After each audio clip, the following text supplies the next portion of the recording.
శ్రీ గురుభ్యో నమ.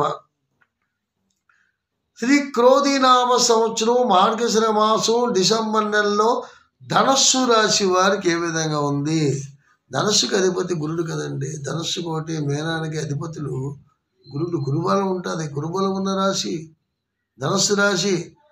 గురు బ్రహ్మ, గురు విష్ణు, గురుదేవో మహేశ్వర, గురు సాక్షాత్ పరబ్రహ్మ, తత్మయ శ్రీ గురువే నమః. గురువుని గురు జపం చేసేవాళ్ళు, గురువును ఆరాధించే వాళ్ళు ఇందులో ఎక్కువగా ఉన్నారు. దైవ చింతన గలవాళ్ళు, ఆధ్యాత్మికంగా డెవలప్ అయినటువంటి వాళ్ళు.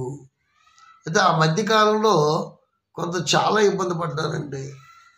ధనస్సు రాశిలో విదేశీ ప్రయత్నములు వెళ్ళడం రావడం, కొన్ని ఇబ్బందులు పడడం ఇవన్నీ జరిగాయి. ధనస్సులో ఒకటి చెప్తాను, ధనస్సులో ఉన్నటువంటి ఇప్పుడు ధనం ఎవరు? ధనంలో శుక్రుడు ఉన్నాడు. ధనాధిపతి ఎవడు? శని తృతీయ మంది ఉన్నాడు.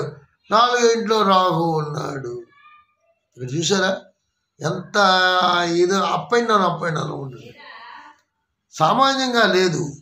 గురుతలగా బలంకి ఎక్కడ 2, 3, 4, 6 ఇంట్లో కూడా కుటుంబాధిపత్యంలో గురుడు ఉన్నాడు. కుటుంబంలో సహకారం దొరుకుతుంది. నీకు సపోర్ట్కి దొరుకుతుంది. అది ఎవరి ఇల్లు అండి? శుక్రుడి ఇల్లు కదా. ఇక్కడ ధనాధిపతి అక్కడ ఉన్నటువంటి శుక్రుడు ఇక్కడ ఉన్నాడు, ధనమందు ఉన్నాడు. ఈ ధనాధిపతి ఎక్కడున్నాడు? కుటుంబ స్థానంలో ఉన్నాడు. పరివర్తనం చెందాడు. తన ఇల్లు ఆ ఇంట్లోనే ఆ ఇంట్లో అదే పరివర్తనం. ఇది ఉన్న శని స్వచ్ఛాత్రం. ఆ శని ఎక్కడున్నాడు? 4వ ఇంట్లో ఉన్నాడు.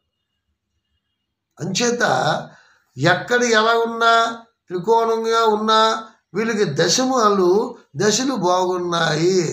గురుబలం బాగుంది. భయం పడవలసినటువంటి పని లేదు. అష్టమ కుజుడు ప్రభావం ఉంది. వివాహానికి ఇబ్బంది పెడుతున్నాడు. ఈ పిల్లలు ఉన్నారు కదా, వివాహితులకు, కుర్రోళ్ళు కానీ అమ్మాయిలు కానీ ఎవరైతే ఉన్నారో పెళ్ళికి యుక్త వయసు వచ్చినటువంటి వాళ్ళకి పెళ్ళిళ్ళు 10 సార్లు అనుకోడిగా పెళ్లి చూపులు జరగడం, మధ్యవర్తులు అటు నుంచి గేమ్ ఆడడం, అలా తర్జన భర్జన చేయడం, ఏది సమయాన్ని కుదరకపోవడం, ఈ విధంగా జరిగిపోతుంది తప్ప ఫలితాలు కలగట్లేదు. అది ఎప్పుడు కుదురుతాయి? అయితే ప్రేమలో ఫలించలేదు, పెద్దల అంగీకారం లేదు. ప్రేమించుకున్న వాళ్ళు చాలామంది ఉన్నారు. అన్ని ప్రేమలు ఫలించలేదు. ప్రేమలు ఆగిపోయి, పెళ్ళిళ్ళు ఆగిపోయి, పెళ్ళిళ్ళు దగ్గరికి వచ్చి కూడా ఆగిపోయి ఫలితాలు కలగలేదు. కాబట్టి ఆ ఫలితాలు ఏవైతే ఉన్నాయో ఈ డిసెంబర్ నెల నుంచి క్రమేపంగా పుంజుకు ఉంటుంది. భయం పడాల్సిన పని లేదు. వివాహితులకి వివాహములు పూర్తాయి. విదేశీ ప్రయత్నములు ఫలిస్తాయి. విదేశీ ప్రయత్నముల గురించి అవస్థపడుతున్నారు. ఇల్లు వచ్చేసారు, మళ్ళీ వెళ్ళాలా, మళ్ళీ వెళ్ళకూడదా అనే ఆలోచనతో ఉన్నారు. వాళ్ళకు కూడా ఫలితాలు బాగానే ఉంటాయి. నిరుద్యోగులకు ఉద్యోగ అవకాశాలు కూడా ఉన్నాయి. కాబట్టి మీరు భయం పడవలసిన పని లేదు. ఉద్యోగస్తులు ఎవరైతే ఉన్నారో వాళ్ళకి తీవ్ర ఒత్తిడి పెరిగిపోయింది. అయినప్పటికీ కూడా మళ్ళీ ప్రమోషన్ కొట్టే అవకాశం ఉంది.